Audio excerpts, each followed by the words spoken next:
Thank you so much, Sydney. I would now like to call up Christina Clinton, valedictorian of the class of 2017.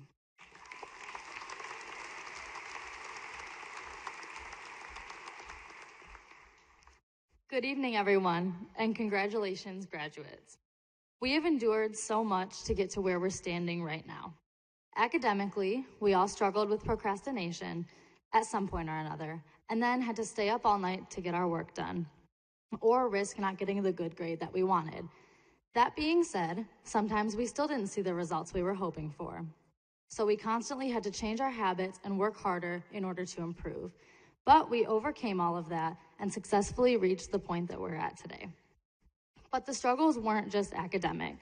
Many of us had to balance school on top of a lot of other things. Some of us had a part-time job, or 3.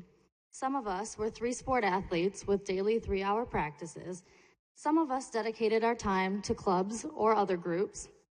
And some of us had to balance all of those things on top of one another, racing from one event into the next, and stressing about when our homework was going to get done.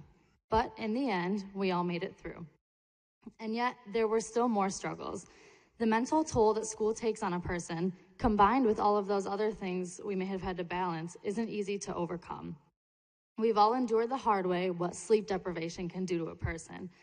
We've all endured and overcome the stress that being in high school inevitably causes, whether it's from your classes, some form of peer pressure, struggles at home, or a combination of them all.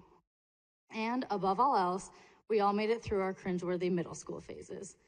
Now, the reason that I'm listing all of these things that we had to overcome is that we're all so ready to leave and move on with our lives that we're missing the whole point of graduation. Yes, we're excited to be done, and yes, our futures hold endless possibilities for us, but let's just take this moment to realize what a big accomplishment graduation truly is. We went to school all day, every day, for 13 years, all to get to this moment that we're in right now. And in the process, we had to overcome all of those obstacles and the stressors that I talked about before, and we were able to do that and succeed to get to where we are right now. So yes, be excited for your future, but don't overlook the fact that you just accomplished one of the biggest things of your life. And although we worked hard to be here today, none of us could have done it by ourselves. Now we understand why our parents took our phones away and grounded us when our grades weren't the best. They're the ones who have stuck with us since the beginning and tolerated our bad moods at 6 a.m. on every Monday morning. Our teachers have also helped to make all of this possible, which may be the understatement of the year. Whether we loved all of our teachers or not, every single one of them has played an important role in getting us to where we are now. A big thank you also to the internet.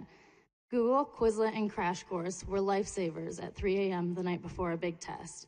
And last, but most certainly not least, thank you to the caffeine that only sort of kept us awake the next morning. So, in closing, I would just like to share a few small things that I've learned from my experience in high school, most of which you probably heard from your parents when you were 5 years old, but never truly took into consideration. Number 1 is to be yourself, no matter what others think. I think a very big and unfortunate part of high school is all about fitting in and making sure that you have the right image, so you become somebody you're not to try to make others happy. Don't. You are you for a reason. Do what makes you happy. Number 2, don't judge other people. You never know what they're going through. Don't judge their looks, their personality, their beliefs, anything. They have a reason for being the way they are, even if that reason is simply because they want to be. And number 3 comes from a quote by Albert Einstein.